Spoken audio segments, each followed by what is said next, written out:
नमस्कार, स्वागत है आपका इंडिया न्यूज पर। मैं हूं आपके साथ स्वाति सिंह। हरियाणा के वरिष्ठ आईएएस अधिकारियों अशोक खेमका और संजीव वर्मा के बीच चल रहे विवाद की जांच के आदेश हरियाणा सरकार ने जारी कर दिए। दोनों अधिकारियों ने एक दूसरे के खिलाफ पद के दुरुपयोग, गलत नियुक्तियों समेत अन्य गंभीर आरोप लगाए। ये आरोप कुछ नए नहीं है, काफी पुराने। इसके पीछे की कहानी भी बताएंगे और इसके मायने भी बताएंगे।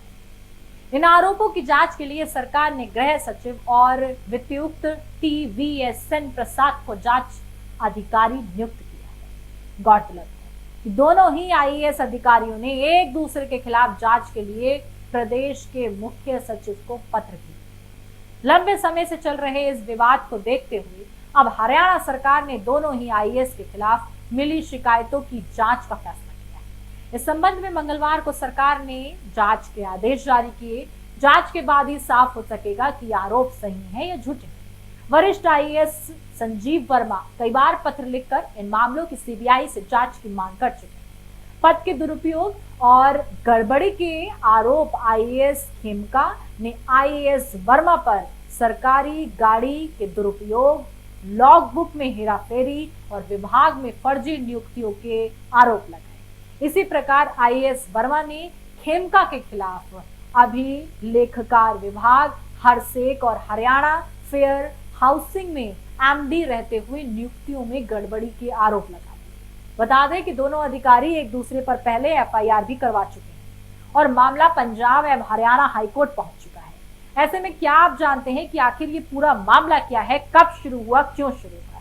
2016 की बात है, जब रविंद्र कुमार नामक एक व्यक्ति ने हरियाणा पुलिस के समक्ष दर्ज कराई थी शिकायत और 2009 में HSWUC में प्रबंधक के तौर पर एक व्यक्ति की भर्ती के मामले की जांच की मांग की। रविंद्र कुमार के मुताबिक ये व्यक्ति इस पद के लिए योग्य नहीं था और उसने नौकरी पाने के लिए खेमका को 10 लाख रुपए की रिश्वत दी थी।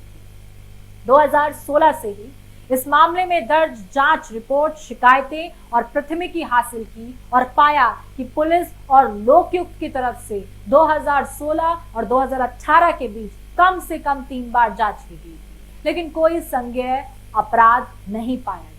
इधर 2021 में राज्य सरकार ने आरोपों पर आगे विचार के लिए 3 सदस्यीय समिति का गठन कर दिया। वर्मा कहते हैं कि उन्होंने इसी समिति की सिफारिशों के आधार पर ही खेमका के खिलाफ FIR दर्ज कराई। वर्मा ने बताया कि खेमका के खिलाफ आरोपों की उचित तरीके से जांच नहीं हुई। दलितों, वंचितों के लिए आवंटित कोटे का इस्तेमाल पैसे कमाने और घूस के लिए किया गया था।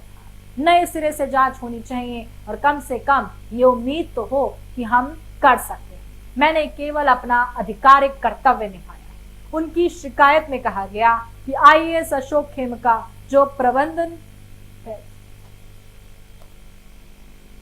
उनकी शिकायत में कहा गया कि आईएएस अशोक खेमका जो प्रबंध निदेशक के नाते कार्यकारी समिति के सदस्यों में शामिल थे, ने अन्य अधिकारियों के साथ इंटरव्यू किया और चयनित उम्मीदवारों की मेरिट सूची तैयार की और नियम कायदों की अनदेखी कर अवैध और मनमाने तरीके से नियुक्तियां।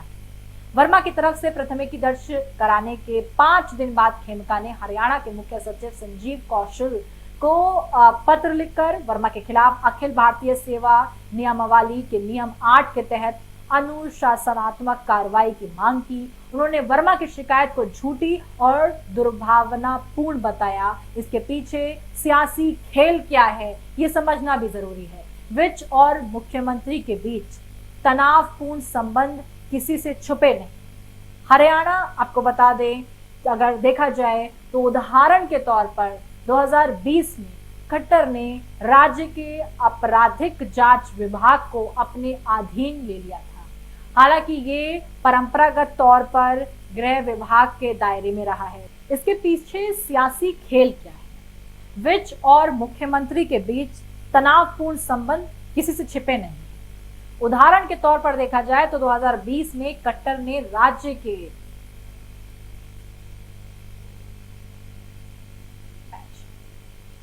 इसके पीछे सियासी खेल को अगर देखा जाए तो विच और मुख्यमंत्री के बीच तनावपूर्ण संबंध किसी से छिपे नहीं। उदाहरण के तौर पर देखा जाए तो खट्टर ने राज्य के आपराधिक जांच विभाग को अपने अधीन कर लिया है। हालांकि ये परंपरागत तौर पर गृह विभाग के दायरे में रहा था, जिसका नेतृत्व विज करते हैं। राज्य के एक वरिष्ठ भाजपा नेता ने उस टाइम कहा था कि 2020 में स्थिति इतनी विकट हो गई थी कि हमारे राष्ट्रीय अध्यक्ष जेपी नड्डा जी को हस्तक्षेप करना पड़ा था। फिर जुलाई 2021 में विज ने आरोप लगाया कि कुछ अधिकारी खट्टर को खुश करने के लिए उनके विभाग के काम में बाधा डाल रहे हैं। इस साल की शुरुआत में डेरा सच्चा सौदा प्रमुख गुरमीत राम रहीम सिंह को मिली सुरक्षा भी दोनों के बीच मतभेद का विषय बन गई।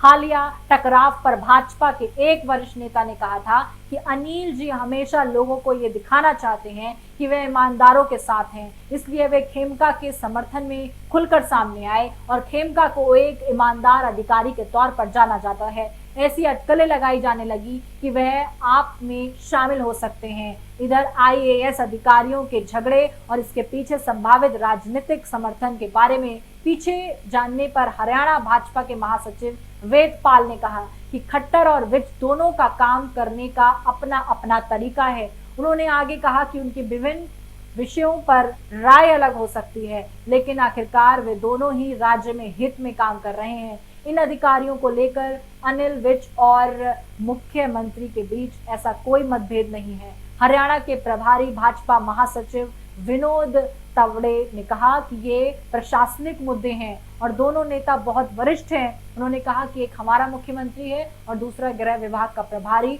अनिल विज जी पार्टी के बुजुर्ग नेता हैं। हम सिर्फ इतना कहना चाहते हैं कि इन नेताओं को अपना काम अच्छे और सही तरीके से करना चाहिए। पार्टी ने अभी तक इस मामले में कोई हस्तक्षेप नहीं किया है। ऐसे में इसके राजनीतिक मायने देखे जाएं या दो बड़े अधिकारियों के बीच ये बढ़ता झगड़ा जो साल 2016 से चलता आ रहा है और न जाने उससे पहले भी कितने ऐसी साफ तौर पर पेच देखे गए हैं, और ऐसे में जांच के आदेश अब दे देना और ऐसे में देखना कि किसके आरोप सही हैं और कौन आरोपी है। तमाम अपडेट के लिए हमारे साथ बने रहें और देखते रहें इंडिया न्यूज। धन्यवाद।